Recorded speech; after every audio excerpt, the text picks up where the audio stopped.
So I wanted to take a few minutes with this video to talk about 3 interesting PlayStation 5 stories with one set of demonstrations, by the way. And if you could hit that like button on the video, thank you to those that do it, and as always, it's very much appreciated. Now, the 3 stories I wanted to talk about in this video includes the big PlayStation 3 games update allowing games to be better played on PlayStation 5 with PlayStation Now. This includes me showcasing videos and my reviews playing games like MotorStorm, Ratchet & Clank, and Resistance 3 on my PlayStation 5. Beyond that, we also have the PlayStation Plus games for June leak and the next big PlayStation 5 event dropping tomorrow, and what this means for the summer PlayStation 5 event and Horizon 2's release date. First, let me know if you're planning on pre-ordering Horizon 2 Forbidden West or not. I know a lot of you have pre-ordered Returnal when I asked about it before its launch, and now with Horizon 2 and the potential of its pre-order page going live tomorrow, I'm curious where you guys land. So comment below, will you be pre-ordering Horizon 2 Forbidden West or not?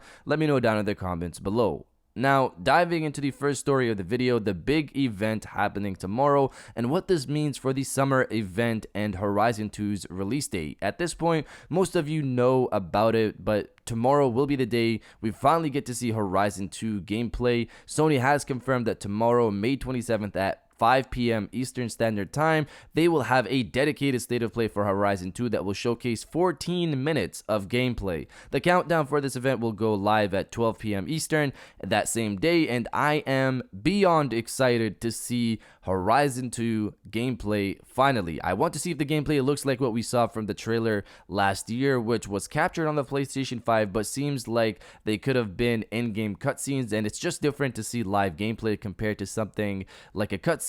With Sony dedicating 14 minutes, they're set to show a lot for this game, which brings me to the summer PlayStation 5 event. If Sony is willing to show this stack of gameplay now, before E3 even starts, let alone their own event, their summer showcase could be huge. We know they're probably going to show God of War Ragnarok, but with so many announced and unannounced projects in the works at Sony and their partners, there's probably a lot in store. I've been hearing late June to early July is when Sony will drop the hammer, but honestly, they already are with this state of play, which also brings me to the release date. Sony's had a pattern of having state of plays for games and releasing those games not long after.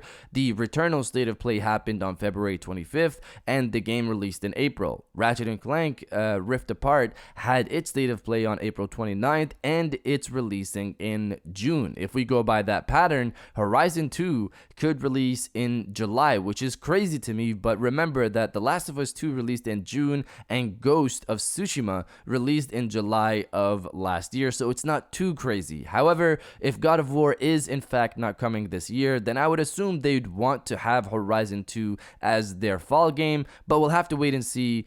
Come this Thursday, hopefully we get a release date. Now, diving into the second story of this video, the PlayStation Plus games for June. So this story is pretty straightforward. The people who accurately leaked May's PlayStation Plus lineup are back again to leak June's lineup. Website Area Jagones, again, hopefully I said that correctly, have come out once again to say that the PlayStation Plus lineup for June will include Virtual Fighter 5 Showdown, which is a remaster of the original game that launched in the PlayStation 3 era and is also launching officially on PlayStation 4 on June 1st, meaning this is a new release coming to PlayStation Plus on day one, it seems. Beyond that, we also have Star Wars Squadrons, which is a great game on its own, and Operation Tango as the potential PlayStation 5 game for the month. But you guys let me know if you're into fighting games or not. I'm very curious there. Let me know down in the comments below. Now, diving into the final story of the video, the big PlayStation 3 games on PlayStation 5 update. So I wanted to talk about this on Monday, but I also wanted to sink a bit more time into it. Sony not too long ago announced that PlayStation Now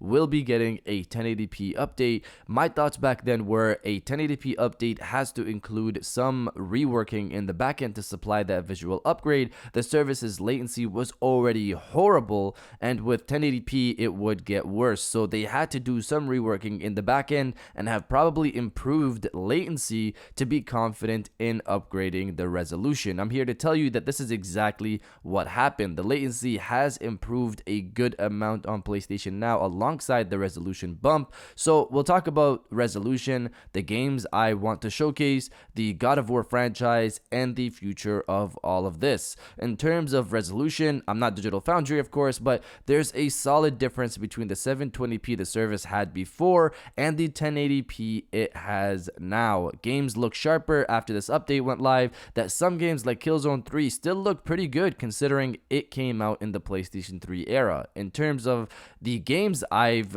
played a lot of them, but I want to focus on 3 here: an FPS, a platformer, and a racing game. I wanted to get a decent variety for this video. In terms of the platformer, I played Ratchet & Clank: A Crack in Time in this video, and I can tell you that you are very much capable of playing this game pretty much close to how it feels natively, which is impressive to me. I played through all of Quest for Booty and A Crack in Time. I'm a few hours in. I would not have been into playing these games this long with the lag the service had before. With Rift Apart set to drop next month and us knowing that the future series are prequel stories to that game, I fully recommend playing these games on PlayStation Now because they work well and look great after the 1080p update. I then tried out Resistance 3, which is really my ultimate test alongside Killzone. You can play Resistance 3 on the service. It's playable compared to how it was before, where it was unbearable to even try to play the game with the amount of lag it had.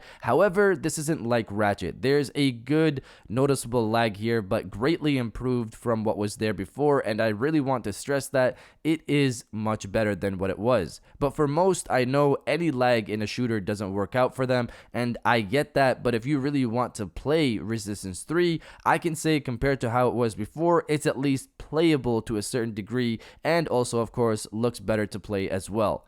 Beyond those two, I also tried MotorStorm Apocalypse. This game was in between Ratchet & Clank and Resistance, but closer to Ratchet & Clank in terms of how it feels with latency. I could notice a slight lag, but it didn't stop me from playing the game, winning first place in the race, and I can tell you before I would be lucky to even finish the race in a decent amount of time with the lag that existed, or even if I was willing to finish the race because of the lag. MotorStorm Apocalypse is very much playable on PlayStation Now after this update. These are the games I'm showcasing here, but I've tried others and will try more, of course. So if you want my thoughts on the ones that I've already tried and the ones I'm going to try, follow me on Twitter. That's where I've been talking about them. Now, in terms of God of War, why am I putting so much focus here? One, because I played God of War 1 and 3 on the service and both play pretty well that you don't really notice any lag. And beyond that, PlayStation Now has every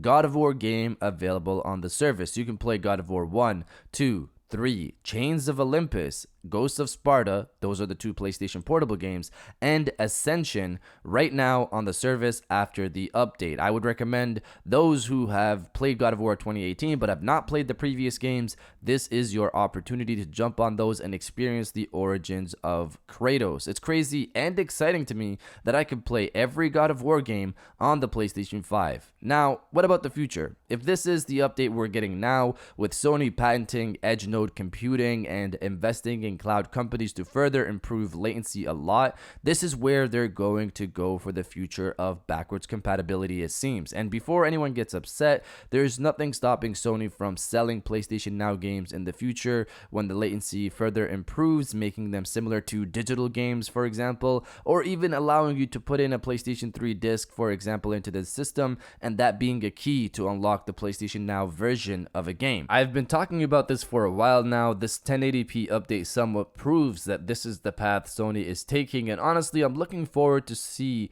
what they do here on PlayStation Now. They've already made a good chunk of games properly playable after this 1080p update, and I'm excited to see when the next enhancement comes. Hopefully not too long. But you guys let me know if you're interested in playing these games on PlayStation Now or not. Let me know down in the comments below, and if you guys did enjoy this video, please hit that like button as it always helps, and subscribe if you're new. I got new videos every Monday, Wednesday, and Friday, and now I'll check you guys out on the next one. And welcome back to the after show. This is the part of the video where we have a little fun down in the comments below. If you're old, welcome back. If you're new, welcome. For today's thing, what I want you guys to do is the body, obliterate, destroy, and overall harass the comment section with "It's time to drop the hammer." Obviously, with the event that's going tomorrow and the potential big event in the summer, if you're excited for all of that, destroy the comment section with "It's time to drop the hammer." And I'll definitely heart those comments like I always do because I appreciate everybody who stays to the end of my videos. And now, I'll check you guys out on the next one.